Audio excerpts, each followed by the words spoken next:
Halo sahabat satwa, Assalamualaikum warahmatullahi wabarakatuh. Bertemu lagi dengan Dokter Hewan Rinda di channel Frisi Pet, membahas nutrisi hewan dan kesehatan hewan serta peternakan. Kali ini Dokter Hewan Rinda akan membahas tentang beberapa makanan yang umum dimakan oleh manusia atau bisa disebut sebagai people food yang beracun terhadap hewan. Ini sangat sensitif sekali dan sering terjadi, parents.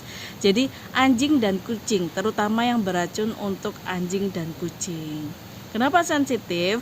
Karena sehari-hari anabul kita itu kan tinggal bersama kita, makan juga sering bareng. Bahkan kalau kita makan, si anabul kadang nggak nahan, pengen minta kan, jawel-jawel, hei minta makan dong, makan apa, nyobain dong, nyemil dong, gitu kan.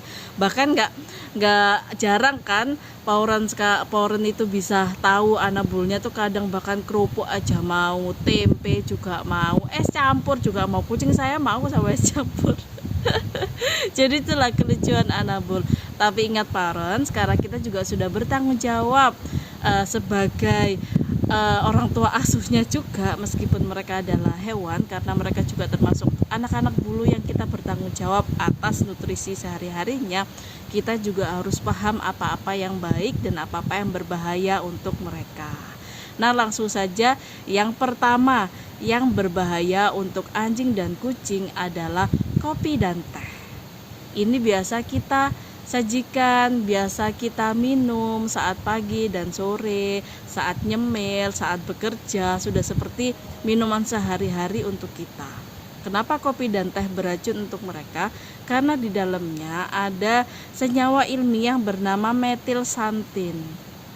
Metilsantin ini berbahayanya bisa mengganggu jantung dan sirkulasi untuk anjing dan kucing, karena kita beda sesama, mungkin kita sesama mamalia ya dengan mereka, tapi kita beda spesies dan kepekaan terhadap nutrisi, obat, juga alerginya juga berbeda. Jadi kita tidak bisa menyamakan.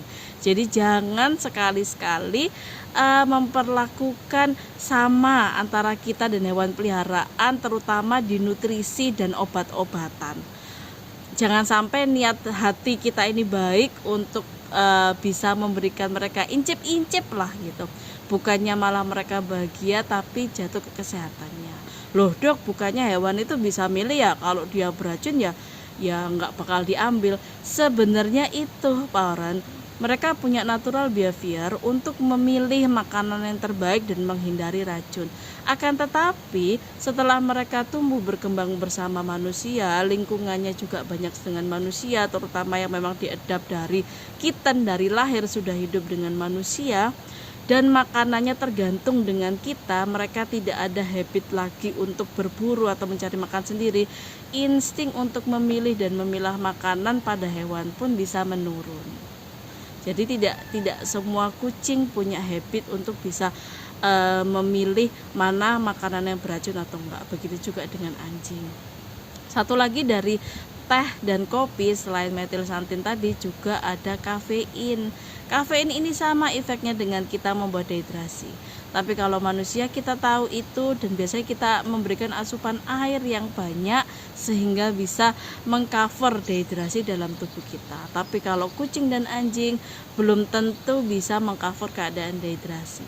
Akhirnya kalau sudah dehidrasi itu nggak cuma dari tenggorokan loh ya Paurens, tapi itu bisa ke tingkat sel, dan kalau udah sel-sel jaringan dehidrasi itu berbahaya buat metabolisme dan kinerja organ dalamnya. Oke, next adalah alkohol. Nah, kalau ini alkohol sepertinya kalau di Indonesia Paurens mengira bahwa ini mah jauh dari kita, ini mah nggak terlalu. Jangan salah Paurens, alkohol itu sebenarnya ada di mana-mana, bukan hanya minuman beralkohol saja, tapi buah-buahan yang teramat matang, terus apalagi ya ketan yang difermentasi, tape atau produk-produk fermentasi yang lainnya, bahkan tempe yang sudah terfermentasi terlalu lama, itu juga mengandung senyawa-senyawa golongan alkohol, golongan alkaloid. Ciri khasnya apa? Saat kita buka itu ada aroma menyengat yang sampai di sini di tenggorokan terasa adem atau kadang-kadang terasa menggigit.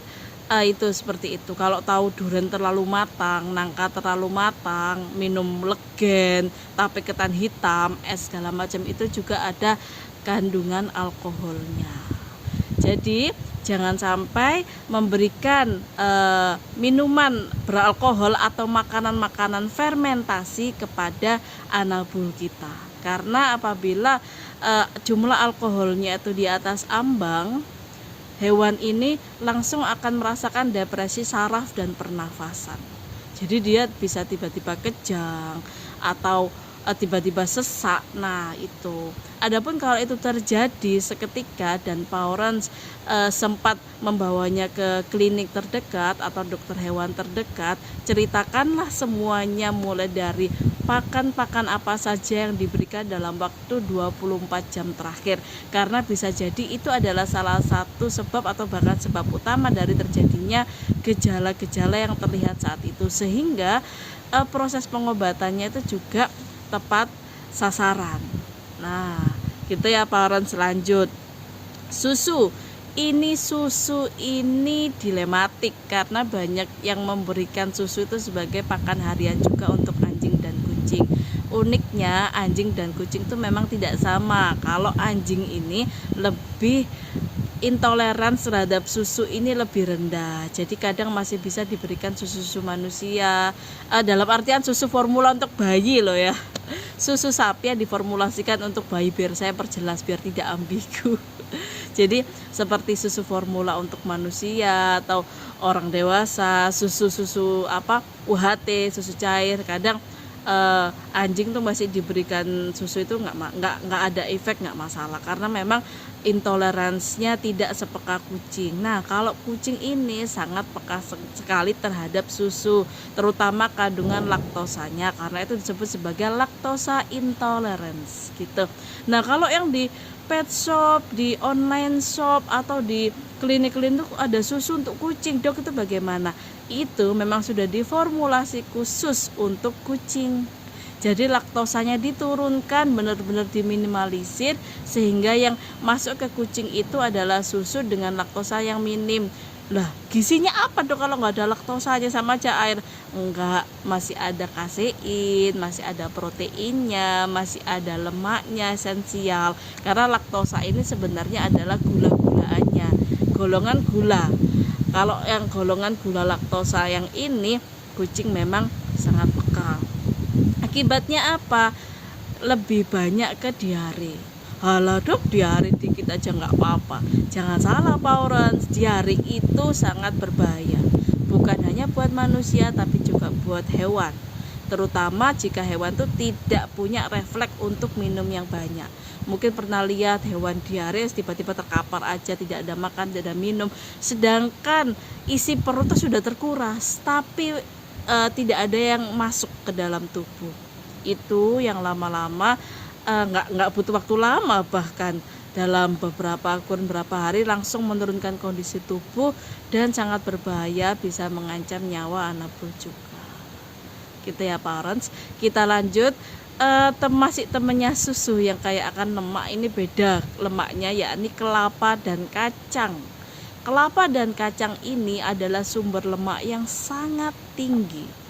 Kalau susu masih imbang, ada lemak, protein, gula, dan yang mungkin peka sama si kucingnya itu lebih ke gulanya. Tapi kalau sudah kelapa sama kacang itu kan lebih dominan lemaknya. Ini yang berbahaya. Karena apa? Lemak-lemakan ini tidak cocok dengan penyerapan yang ada di lambung si kucing dan si anjing. Mereka lebih didesain untuk bisa menyerap protein tinggi daripada lemak yang tinggi. Jadi kalau Orange punya nyemil-nyemil kacang atau ada makanan bersantan, usahakan tidak memberikan kepada anabulnya.